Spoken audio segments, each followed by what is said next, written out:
What's going on, everybody? It's your boy Real. Welcome to another installment of Spilling All the Tea. Today we're going to be recapping Real Housewives of Atlanta Season 7, Episode 14.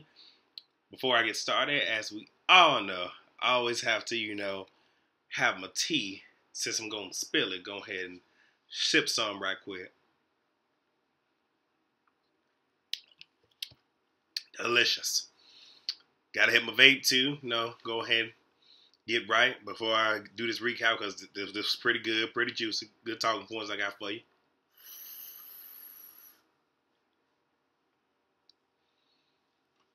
And also, I just did a video before this one because I was gnawing on these while I was recording,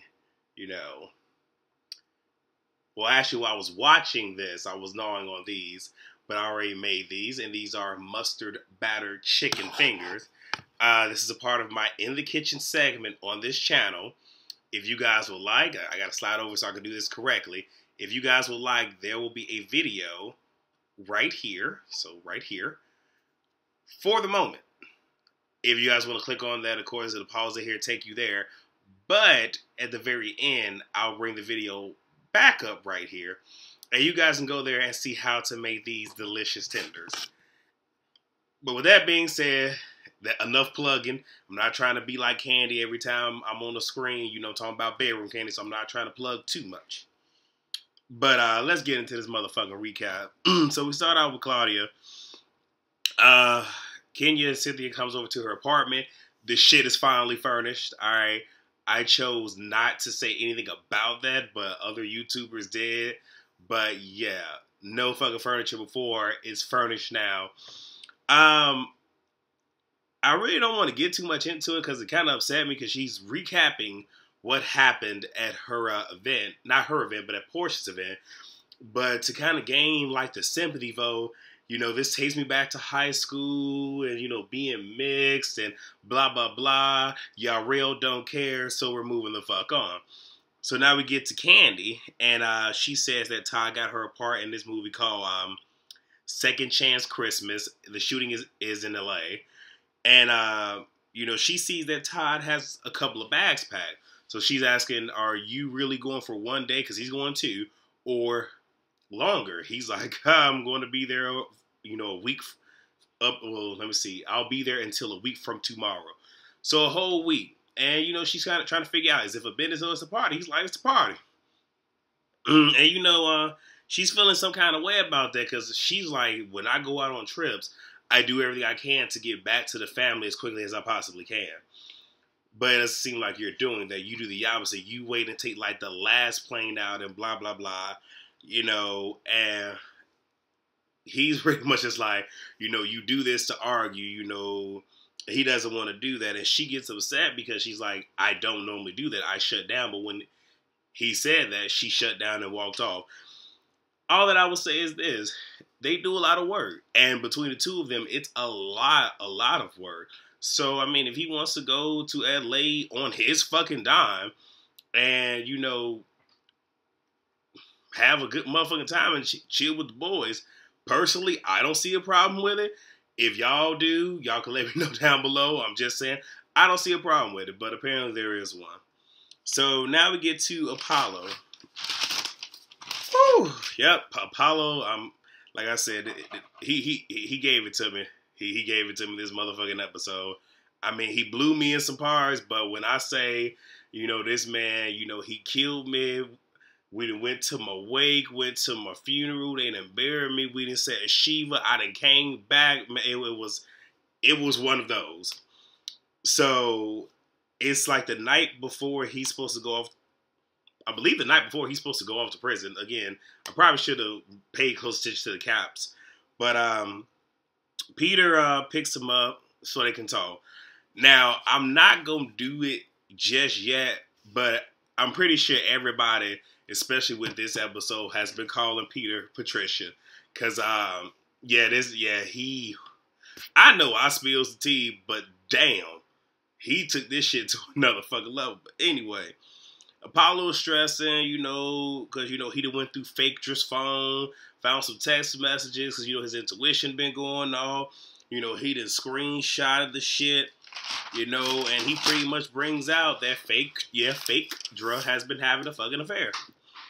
And, you know, her and her new flame have been counting down, you know, the days to when he's gonna leave, talking about pretty soon she gonna be off the plantation.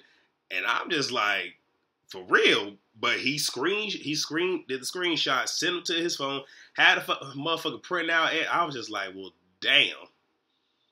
And it even takes us back to Puerto Rico when Nene, when she mentioned she was up late, Phaedra was up late, like 5 in the morning. And Nene was like, what you doing 4, 5 in the morning? Who's you talking to? Hey, you there. But I think we all know. So, apparently, it's an African dude. Now, here's what the fuck I'm gonna say. You know what, ladies? I guess right now we saying, because what, that's 2014, so I guess 2014, 2015, I guess fuck light skin. I guess African men are what's hot right now. You know how it used to be light skin. You know, they was in. Light skin, I guess y'all gotta take a back seat, because apparently African is in right now. Okay? Because apparently Kenya didn't have a black man. My bad. Had an African man. Portia got her sponsor. And now Phaedra got one. So I'm just like,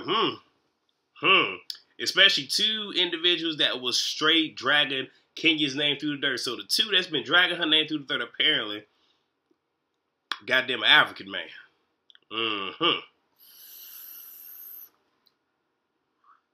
So, Apollo, you know, well, Peter's kind of asking, like, have you put your hands on her? Have you, like, threatened her? And he's like, well, I've said something along the lines of, you know, with the whole him finding the text message and confronting her, you know, people kill people over this.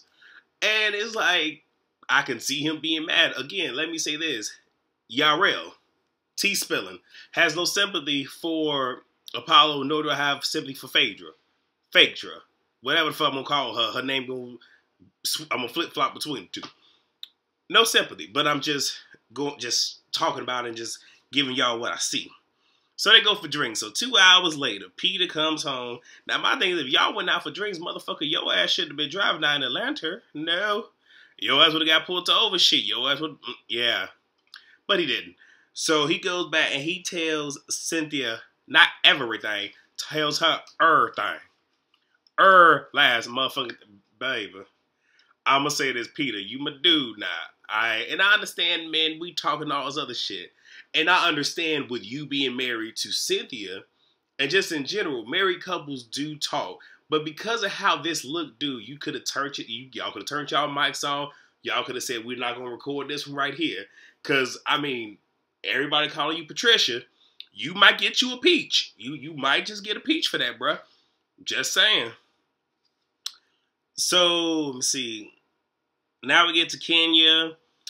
She's at home. She's trying to, you know, finish up this certain part of the script because, you know, Raj Bob ain't help her, blah, blah, blah. Don't really care about this because I'm not getting shit right now because we all know Kenya has no storyline because her storyline is going to jail. Just like, Phaedra's storyline, or the majority of her storyline, is going to jail too. And, you know, Brandon brings up a dildo and then she grabs a dildo. And it was kind of crazy because it's like, you just plugged Candy's sex tool. Like, Candy did not have to do with this episode, which she didn't. So, thank you, Kenya, for possibly getting her some more coins. Thank you. So now we get to Claudia. This really wasn't nothing. But, you know, it shows her in bed, you know, her phone going off. And she has this fear of, you know, waking up and her phone pretty much, like, because I guess she's supposed to get up at 5, but her phone saying 6:30. I can understand that because I have those same fears where if I accidentally, because I seldomly hit my snooze, but if I hit it, I do get scared that I'm going to look up and it's like, oh shit, I'm going to be late. I understand that, but here's the shit that got me, because again, I'm not finna talk too much about this alpha, but she mentions that if she hits snooze so many times, her alarm goes off so many times, that her cat will lick her arm as a way of saying, hey, wake the hell up. And normally pets will do that. If the pet know that you have a certain, you know, regimen, If you not following Pat's will, hey, especially dog, be like, hey, motherfucker, jump on your bed. You better wake the fuck up. They will do that. But she mentions that since she ain't had none in a while, she might enjoy it. Is that freaky? So you want some pussy to lick your arm, because it might feel good because you ain't had none in a while. You telling us an awful lot about yourself right now, Miss Clark, but go ahead. Baby, if you like the pussy and you like the carpet, if that's what you do, I ain't here to judge you, but okay. Moving on to Kenya, she does her casting call. Cynthia comes in. Cynthia is supposed to be playing like a Jamaican hairstylist, whatever. And, she came ready to do it. Now, she needs to work on her accent. But she came in ready. I mean, had a head with some, I think it was like black hair.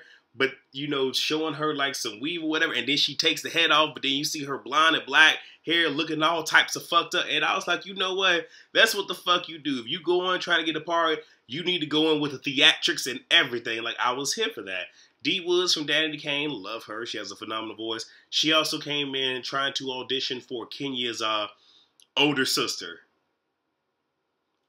I'm sorry. I mean, I don't know if, unless they do a lot of makeup for Dee Woods, I don't know if that's going to play, if that's going to work, but whatever. So, we get to Claudia, and she reeks with Ricky, and I'm just going to bypass this. They're talking, and I'm really finna bypass this. They're talking, he asks how, her and Portia's doing. She says not cool. He's like, really? He grabs her, trying to get them to sing Kumbaya. They both are not willing to agree to disagree. And it's one of those where the reality is they really don't have to, like each other, even though they're there, because they're really not working with each other. But at the same exact time, I really do think that Claudia should have lied when he asked, are you and Portia cool? She could have just said we're cordial. And literally could have said we're cordial. And left it at that and not said anything else. But the fact that she dug into it, it made me really believe that, okay, you wanted some more fucking airtime and you're trying to keep this, issue burning. Just, here's the thing. I understand Ursula said let it burn. No, put that shit out. Because don't nobody care about you or Portia or this instance or this situation.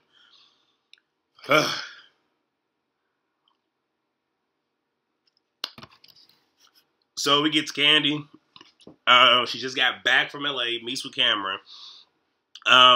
She mentions how she's been taking notes on the whole production thing because her and Todd wants to do a production sometime in near dear, and tells Cameron that she doesn't think that's going to be a good idea because they argue a lot. And I think that part of the reason why they argue a lot is because, hey, he is a producer, she isn't. But people always say, don't mix business with pleasure. And that's kind of their issue, is that they're mixing the two elements, and they probably shouldn't. If anything, he should give her advice, but not necessarily be involved. But that's them. Whatever.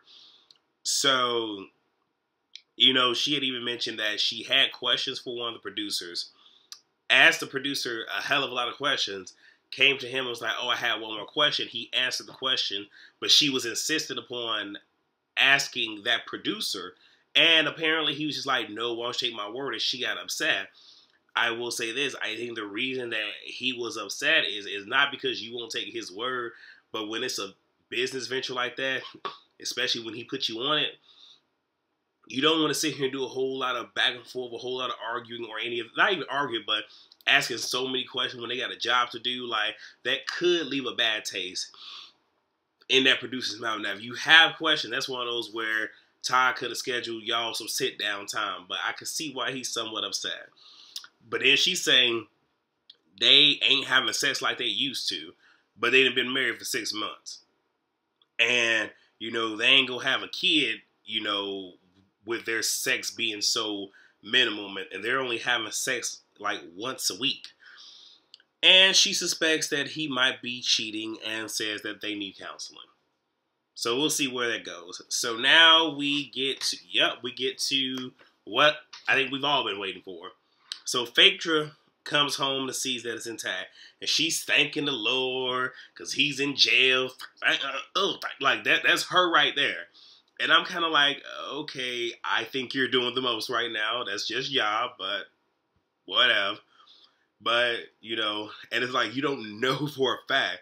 So the day that he's supposed to be, you know, checking in to prison is the day that she decides to want to go back, change the locks, redo the garage key thing. I guess it's like a digital thing. I don't know, but that's what she wants to have done. And she's with her assistant. I didn't mention that, but she's with her assistant. And next thing you know, Apollo pops up. And, you know, she's just kind of like, and the assistant's like, should we call the police? She's like, no, don't call the police. And this is one of those things where it's just like, okay, you saying don't call the police. So it's like, there's something here. Because I know a lot of people were saying that she looked scared. And I do feel that in certain points, and I'll get to it, saying that she felt scared. But the fact that you didn't want to call the police at all leads me to believe there is something that you're hiding that you didn't want to surface. Because I do believe that if she would have called the police, I think that given the state, the mental state that Apollo was in, he would have spilled all the fucking tea, and her ass might end up in jail too. I'm gonna get to all that later, but here's my whole thing.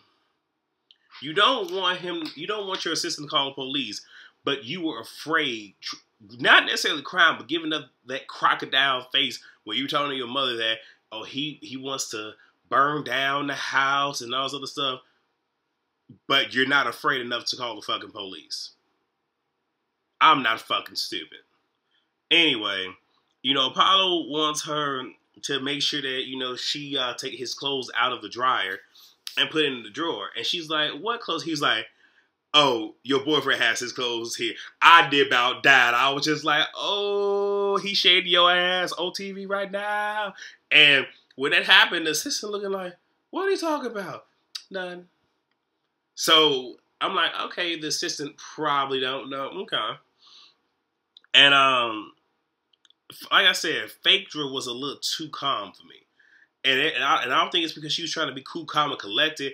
I think it's because, I don't know, it's just something about this whole instance. It did not seem real. It did not seem genuine. I'm not going to say that it was staged, but it was something about her in this instance that was not real, because you could see the reactions of everybody else, and they're truly reacting to this, but she wasn't. Not yet, anyway. So, at one point, you know, he wants her to kind of walk over so they can kind of talk privately, and she's taking her time. He's like, don't play with me, and you could hear it. She's like, oh, shit.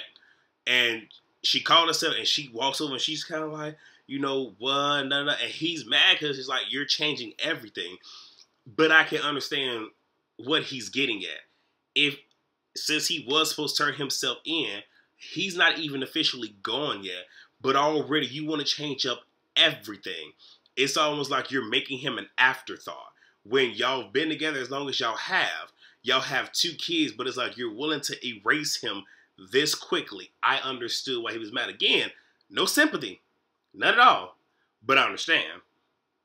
And let me see. She's real nonchalant about everything. His friend calls her because he's in the grass somewhere. You know, she's like, you better come get him. You know, and so they're talking about the kids, and she was like, well, he saw his kids last night, so this isn't about the kids. But then she also revealed that he broke the news to the kids that he was going to jail, but it wasn't in the most pleasant way, pretty much, that he was going to go to jail, they were going to club him, you know, haul him off, blah, blah, blah, blah, blah. And she was so mad about that, but you can't be mad. You've had all of this time to try to explain this to your children, and you didn't. So he's in whatever mental state he's in. It came to fuck out how it came to fuck out. I honestly sympathize and empathize with the kids. I do. But I blame you, Phaedra, and Apollo, because both of y'all should have said this to the kids well before. It should not have taken him being this fucking distraught for it to come out the way that it did. Not mad. Again, like I said, I know, hey, y'all might not be a fan of what I'm saying right now. You could disagree down below. So he drives off. The assistant is smirking when he drives off. That leads me to believe she might know a lot about what the fuck is going on. Might not know about her African, boo thing. But I think she might know a lot of what's going on because that smirk, it threw me the fuck off. It really did. And let me see. She tells her assistants, you know, she's not going to call the po-po, this, that, and the third. But Apollo comes back. And, you know, he starts asking for a key and shit. And, you know, he walks in, grabs a drill, bzz, bzz, bzz, walks up to her. She's like, get now. At this point, you can see that she's now somewhat fearful because he has a drill in his hand walking up to her. So he puts it down and he leaves it and he's like, don't call the police. Man, I'm sitting back just like, dude, you's a fucking fool. But, you know, they even talk and his whole thing is just like, look, you know, you doing all this and I'm about to leave, you know. Wait. I think I wrote down the one thing that he said.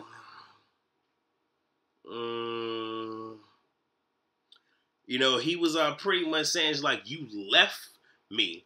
You know, you've taken everything from me. And, you know, she was pretty much saying, I might not be here when you get back. And that was a gut punch for him. You know, because he was asking for a key. And she's like, I might not be here when you get back. He felt some kind of way. Then he drives off. And again, I'm going to say, like I said, there's no sympathy that I have for Phaedra and Apollo. None at all. I do believe Phaedra had something to do with whatever scheme Apollo had. I do believe she had something to do with that. I mean, y'all can sit here and agree, disagree all day long, but this is truly how the fuck I feel. Just saying. So, yeah, that's my review for Housewives Season 7, Episode 14. The Housewives from Atlanta. As always, with the video, y'all know what to do. Rate, comment, subscribe. If you have any questions that you would like to ask, this guy right here, email address down below, that's spillingalltea@gmail.com. You can also follow me on Twitter when I'm watching these things, live recapping. Follow me at tspilling. That is also down below. And again, with the chicken tenders that I was so deliciously eating on, you know, because I'm going to plug them one more time. I want y'all to go ahead and get a nice little look at how delicious them chicken tenders look right now. And as I've said, if you would like to know how to make that, the video will be right here from the In the Kitchen segment. So with that being said, because I'm not going to, you know, gulp this down, not this one. Not this time, maybe next time. But as I always say, I spill the tea so you guys can catch it. I love you guys. Thank you all for the support. Trust when I say there are many more videos to come. Many, many more. But I'm going to go ahead and give me a little bit more of this before I sign off.